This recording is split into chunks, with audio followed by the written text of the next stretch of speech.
Welcome back to another episode of A Mental Health Break with Vincent A. Lanci. I'm excited to launch another episode for you all. I'm Vincent Lanci, speaker and author of the book Left for Dead, A Story of Redemption. When I was 21 years old, I was the victim of a hit-and-run accident while walking home from a friend's birthday. Welcome back to A Mental Health Break with Vincent A. Lanci. I'm excited to launch another episode for you all. I'm Vincent Lanci, speaker and author of the book Left for Dead, A Story of Redemption. When I was 21 years old, I was the victim of a hit-and-run accident while walking home from a friend's birthday. After coming out of a coma and suffering from a traumatic brain injury, or you may know of as a TBI, I soon realized that it was time to put my mental health on a very, very high pedestal. So this podcast is all things mental health. Would it benefit you to hear from mental health professionals and influencers? Would it also add value to your life to hear authentic stories from people talking about their mental health, the issues they face, and how they actively combat them? If so, you're definitely in the right place, and I want to start this episode by congratulating you for making your mental health a priority. On this episode, I'm happy to introduce my guest, Peter Helms. I met Peter through networking. I networked with an earlier guest via LinkedIn to find great value for this show, and she passed me on now a wonderful referral. He has a personal perspective to add to you all today, but I won't give too much away. So, Peter, thanks for joining the show. Thanks so much for having me, Vincent. It's an honor and a privilege. I appreciate you having me on today. Absolutely. Would you mind please previewing your story just a little bit without giving too much away, and why you're here talking about your mental health today? What's your role relating to mental health? Sure. So I'm a person in long-term recovery from drug and alcohol addiction. So it only seems right for me at this stage in my life to just speak on it, share some of my lived experience, and hopefully help some others. There was a time where I didn't really talk too much about it because I'm also, an entrepreneur. I'm in the business world, and the concern was my reputation. There's a lot of people who aren't so embracing of someone struggling with mental health or addiction issues. But I just got to the point where I said, you know what? It's just the right thing to do. We need to speak out about it. So that's why I'm here today.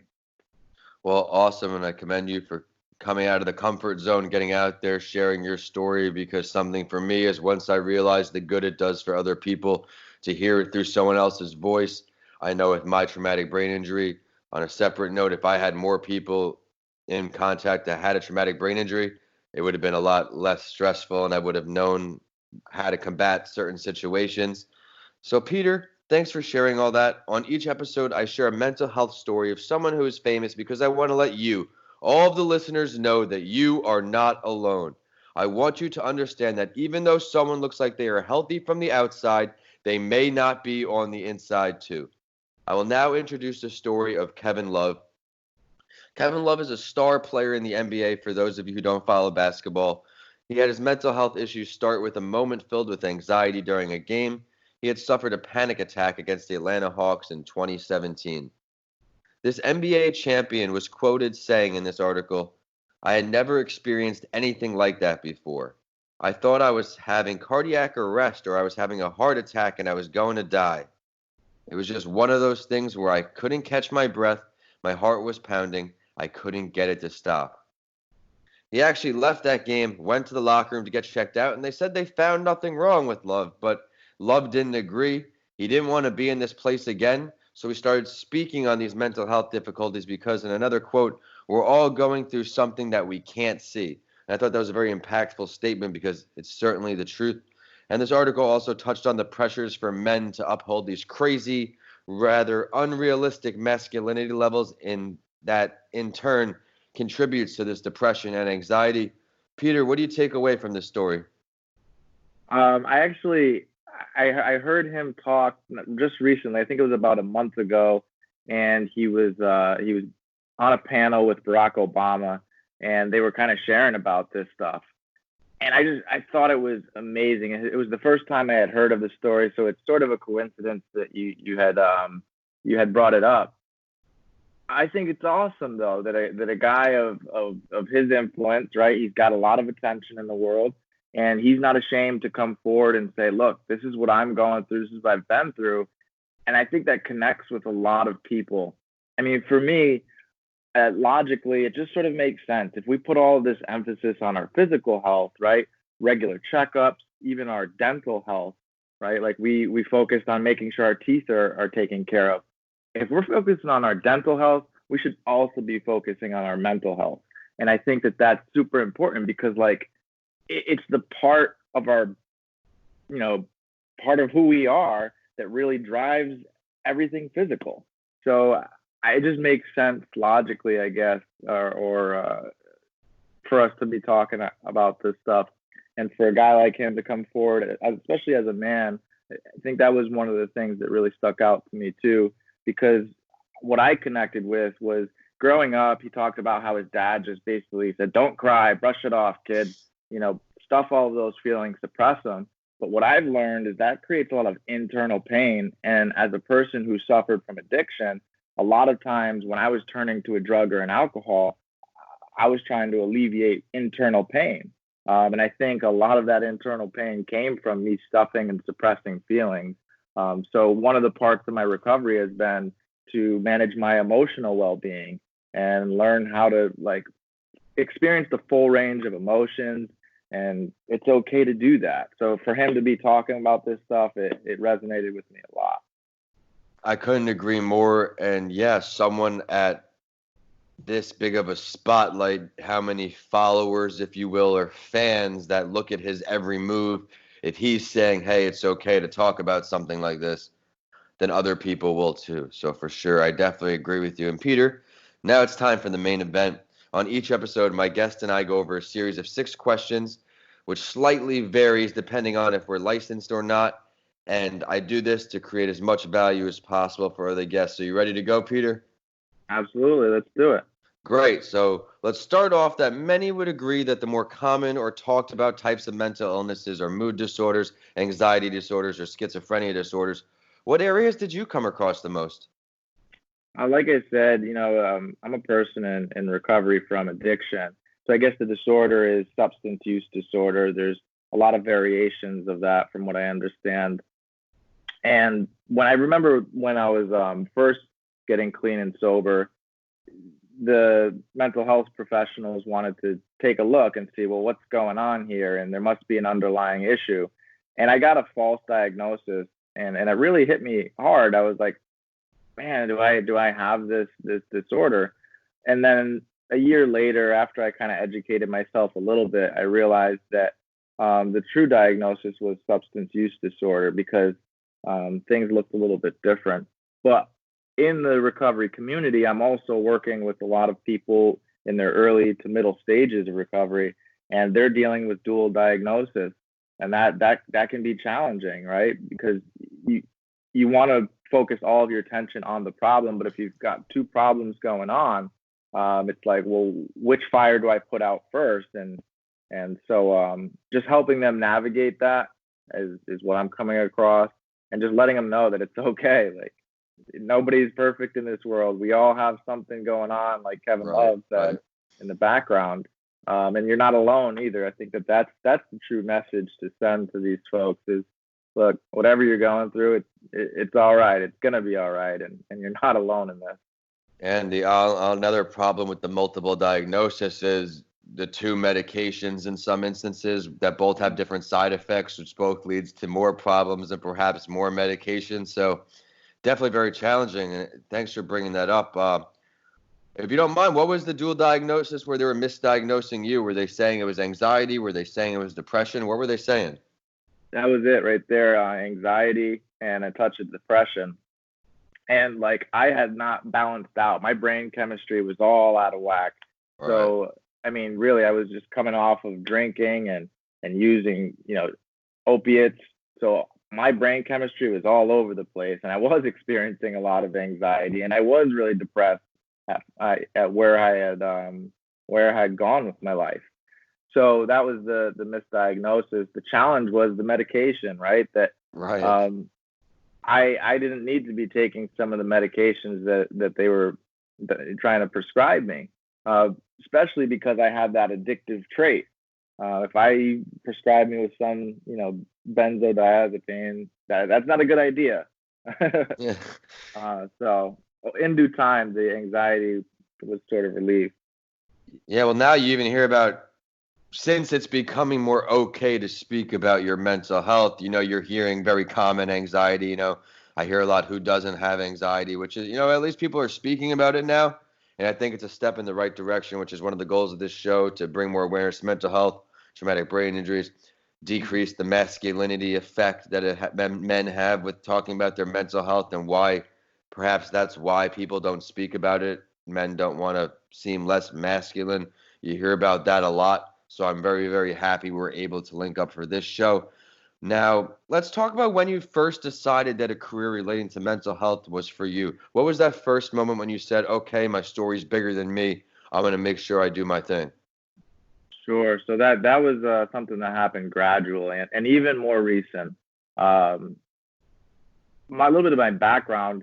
When I got sober, I decided to go back to college and get some education. I mean, I my life was in shambles at that point.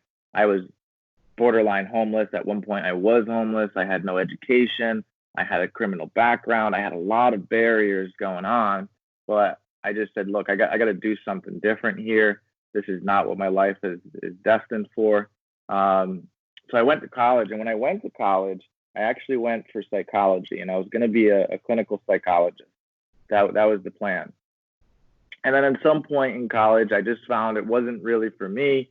I found economics and business fascinating, and so I went that route. And I went through business school, and in the background, I still continued to help people, but more like on a grassroots level, going to support groups Right. and mentoring others and stuff like that. I'm a member of a 12-step fellowship, so I do some of the sponsorship in that regard as well, giving back what was freely given to me. So I then, after I got out of business school, I started a business, and I was doing pretty well there, and I became a quote unquote marketing expert. Um, but just the last year, really, I started to really ask questions like, what am I doing here? Am I in the best position for who I am and for my background story? And I was faced with what I believe to be the ugly truth was no, I wasn't. So I started to really say, okay, well, what do I need to do from here? So I started to really look in the recovery community and some of the issues we were faced with. I was poring over some of the data and how horrific the opioid crisis really is, and how more and more people are losing their lives as a result Terrible. of it. It's, Terrible. I mean, the data came in for the state of Connecticut just on Friday, and yet again another year we're up like 20%. Jeez. Nationally, we're up 30%. In some areas like the Midwest, we've seen an increase of 70% in the overdoses. Isn't it scary how it's still being prescribed so freely? A lot of Oh, things. It's is disgusting. is it? So yeah, that's what I noticed, and I didn't want to like do away with all of my skill set. So a real need that I saw in the recovery community, and this is probably prevalent for the mental health community. I sort of see them as hand in hand. Um, that there was a lot of work being done to get people the help they need and get them living a more healthy lifestyle, or at least a wholesome lifestyle. And but nobody was really doing anything after the fact. And what I mean by that is that there was no social recovery going on. There was no people saying, okay, look, this is how you manage your budget. This is, some career options for you. Let's discuss your professional trajectory. I didn't really see a lot of that going on. It was like, okay, you've got your mental health squared away. You've got your addiction covered. You're on your own. So I believe that the best way to help somebody is someone with lived experience. It's not the only way, but I it agree. has I that agree. has a certain impact. So I decided to start a social enterprise called You Recover, and the mission of You Recover is to educate, train, and develop people in the addiction recovery community to become both socially responsible and financially secure via seminars and workshops. So that's what I'm doing to give back. 100% of all profits go to the cause. not pulling a single dime out of it, just living my life on purpose. Hey, that's awesome. Well, congratulations. And I know it's probably fulfilling to find your calling. I mean, with me, similar, had my business degrees, thought my whole life I wanted this huge check with a corner office and a cool job title like Mr. VP or something, And, after my getting hit by the driver and all these things happening, it turned out that I learned the hard way that money wasn't everything after thinking it was. And always doing the entrepreneur things, but part time. And now it's kind of full entrepreneur with the building the brand, with the books, the podcast, some coaching, and I'm much happier. But in the big picture, it's going to be larger, and I'm going to be doing a larger service to the community. So I'm right there with you on that one. Absolutely. And turns out it feels good to do good. That's right. It feels that's one of the best feelings you can describe. But if you had to give from your personal experiences here, Peter, what advice can you give that listeners may be developing a mental illness? What are some early signs? You mentioned you were a little depressed, had some anxiety. When can people realize that, hey, maybe something's coming on, I got to stop and check it out? Sure. So, I mean, I know for me, the warning signs were really internal at first. I had these feelings that I did not understand what were going on. I remember feeling I'd be in a room full of people and feeling all alone. I'd feel really, not at ease for no apparent reason. My relationships started to not really go so well. Relationships with my family, relationships with friends. I had a hard time connecting, and I didn't know why. And I had, a lot internally going on, but I didn't know how to talk about it. So those are some of the early signs for me, at least. And that other people may experience other things. Sometimes others will see it before you do, and keeping an open mind, right? Like, especially people in my family, for whatever reason, learning from my mistakes, I just completely closed them off. You don't understand. You don't know what you're talking about. I'm good. I got this. All of that stuff, looking back, if I could have just kept an open mind a little bit to what they were saying, not necessarily how they said it, but just what they were saying, I could have saved myself a lot of grief. So if you do have those signs, or other people are coming to you and like kind of bringing it to your attention, you might want to check it out, take a look at it at least. It's a good way to put it, just not feeling yourself, something's up. You're not a child anymore where you know that you're not going through something, something's not right. That's a good way to put it. But to piggyback off that now, let's talk about ways to improve that mental health on a daily basis. Maybe we're starting to feel those signs. And if you could pick 3, and only 3, because you want the 3 most important, my man, what 3 are we picking to improve our mental health on a daily basis, maybe some shorter term goals? Absolutely. So for me, it's connecting with a higher power. And that higher power could be anything. It doesn't need to be a deity, right? You don't have to subscribe to one religion or another. It's just that connection with something greater than me. At first, it was the support groups. Getting together with a group of like-minded individuals was a power greater than me. And having that, what it did Absolutely. is it helped lift me off the ground and get me out of that funk. Another thing, what I would say, is meditation. Meditation is huge for me, especially in the emotional management. I didn't know for a long time that there's a difference between emotions and feelings. And I also didn't know that emotions took place in the body and feelings took place in the mind. What helped me bring all that together was, meditation. Meditation really helped me connect my mind and body. The third thing I would say is service. I just go. I remember when at one of my lowest points in life, I literally just went down to what's called the community kitchen here, where they, serve people who are homeless food. And I just started doing service work, just going and helping others. And that gave me this esteemable feeling. A good friend of mine says, if you want to build self-esteem, do esteemable things. Yeah, don't do it for yourself, do it for somebody else. That's a good way to put it. I'm a big believer in service. I love volunteering. When I'm up in New York with my family, I like to use Long Island Cares. They have their food warehouse where you go sort meals for people in the community and you put them, which is a good feeling. And down here in Tampa, I'm very big with Tampa General Hospital. I like to work with the patients, and really anything TGH would ever ask of me for saving my life, I do for them. So that's great short-term initiatives, Peter. Let's link of some longer-term initiatives to create a more positive mental headspace. What are two long-term commitments our listeners can make to create a healthier mindset? Sure. So finding what your purpose, like really just ask yourself that really tough hardball question.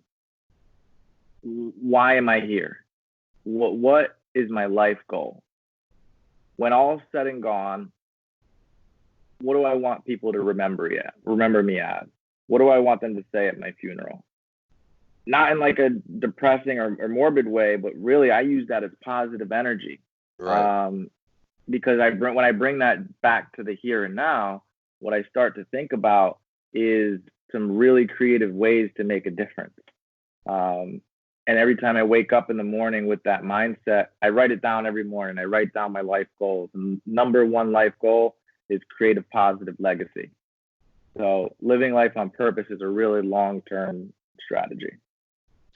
I couldn't agree more. I mean, it's all about the purpose, and I try to use my platform. Although we're not at where I want the platform to be one day, I'm growing where I try to encourage people, especially recently Kobe Bryant passing, where people are doing things just to do things, not following their dreams. When your life can be over like that, 40 years old, that's it. If you're doing something just for the money. But I mean, it's either said and done. It's scary. Everybody's different. What works for some doesn't work for everybody. Some people need that structure, that straight paycheck on Fridays, that comfort, security. But You what are know, so I was an entrepreneur from really young, but I never really noticed it. I didn't see entrepreneurship as attractive in any way, it mainly wasn't for because always. It wasn't always attractive. It was kind of like, what are you doing years ago after I did my research? It was like, what do you mean you're an entrepreneur? All right. so true. And it wasn't encouraged in my family. Like even some people are like, "What are you doing? That is not a safe bet.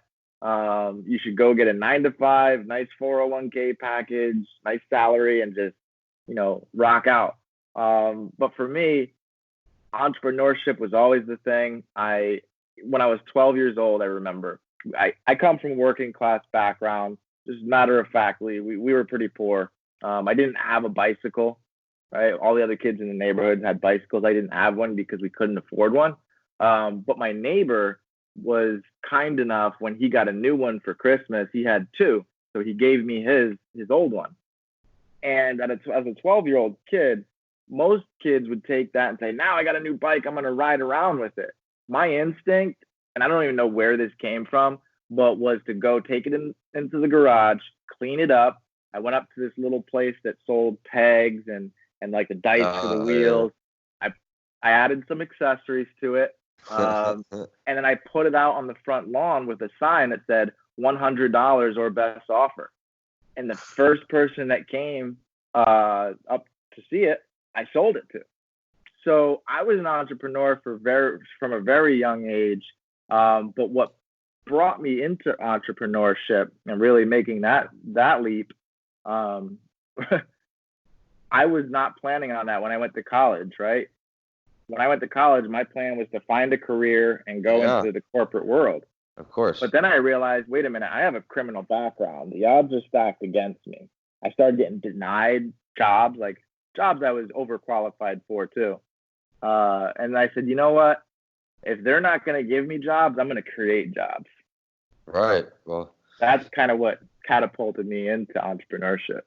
that's the way you kind of have to do it, though. If you see an opportunity, you have to take it. Life is so short. Again, it comes up, and you can't keep waiting and waiting. If someone's not going to give you the opportunity, you have to just create the opportunity through hard work and showing up every day. But Peter, thanks so much for coming on today. I know our listeners are going to see all the value in your episode today because how you gave such a personalized experience. You spoke from the heart, and all of the things that you went through are for sure going to help somebody else and be able to pay forward. But it's time for the last word, and I do this on my other podcasts, what it's really like to be an entrepreneur, too, because I want our listeners to really get to know my guests.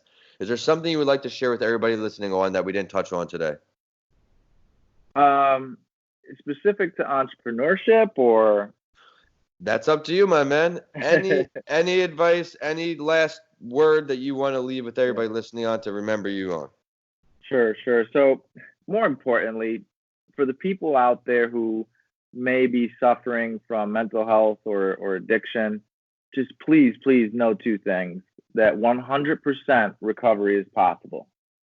If I can do it, trust me, anybody can do it. I was so far down the scale. I went from homeless to 100 grand. Like that's not a buzz phrase. That is the fact. Um, and the other thing I want people to know also is you're not alone. Like, you'd be surprised when you come forward and say, "Hey, this is what I'm dealing with." The love and compassion of people in your tribe, right? Other people who've been through it too, is just going to be so helpful on many levels, right? Like, I even recommend people who aren't struggling to just find your tribe, find your people who have been through the things you've been through, and connect with them. Embrace that. So that's what I want to say. And as far as the entrepreneurship goes, if you're thinking about, like, you possibly might be an entrepreneur, you've got an idea, you want to try it out, just do it. Just do it. Treat it as a side hustle at first. Like, do your 9 to 5 gig, and then from 5 to 9 at night, go and work on the thing that you're passionate or you believe in. And don't let anybody tell you anything different. Just go for it. And you know what? If it doesn't work, you gained in spades in regards to learning. You'll learn something in that process. Yeah, man, that's right. And you won't look back and say, "Man, I wish I should have done it. What if I would have?" And then you see the next guy, he goes and tries the very idea that you were thinking about doing. You're going to be kicking yourself in the butt if he succeeds or she Mm, succeeds. So those that are is those the are the things I truth. want to leave with the folks. That's the truth. I mean, a lot of people are scared of failure, and it's not failure because you're learning so many different lessons throughout the process at a bare minimum. And it only takes one. That's my motto on everything. It takes one person to like your idea, back you, invest in you, show you the way, under the wing, whatever. And you don't put yourself out there, it's never going to happen. But can you share your social media, your website, maybe LinkedIn, ways for our listeners to follow this new journey that you spoke about and helping others? Absolutely. And I got your book. I'm in the process of reading it. I'll give you some Oh, yeah? feedback on it. I love what I'm hearing Oh, so thank far. you. I Your appreciate that. story is such an inspiration, I Vincent. appreciate it. So Yeah, thank yeah, you. just first off, I want to tell the people who are listening, if you haven't got Vincent's book, get the book. Like, it's definitely a story of inspiration for I sure. appreciate the kind He's a words. man who's overcome some adversity. As far as my social goes, you can find me at The Ideal Consultant on Facebook and Instagram. That's at The Ideal Consultant. And then you can also check out my blog at theidealconsultant.com. All right, everybody listening on, be sure to check out that information and be sure to check out the show on Instagram and Facebook at A Mental Health Break and on Twitter at Podcast by Lanci. I'm at Vincent A. Lanci on all social media and YouTube, and my website is vincentalanci.com. As Peter said, be sure to check out my book, Left for Dead, A Story of Redemption on Amazon now, and be sure to DM me or email me. I do want to hear what you think. If you like today's episode, please continue listening and rate A Mental Health Break with Vincent A. Lanci 5 stars. I work hard to find value delivering guests for you on each episode. And thanks for listening, and I'll see you on the next episode of A Mental Health Break with Vincent A. Lanci.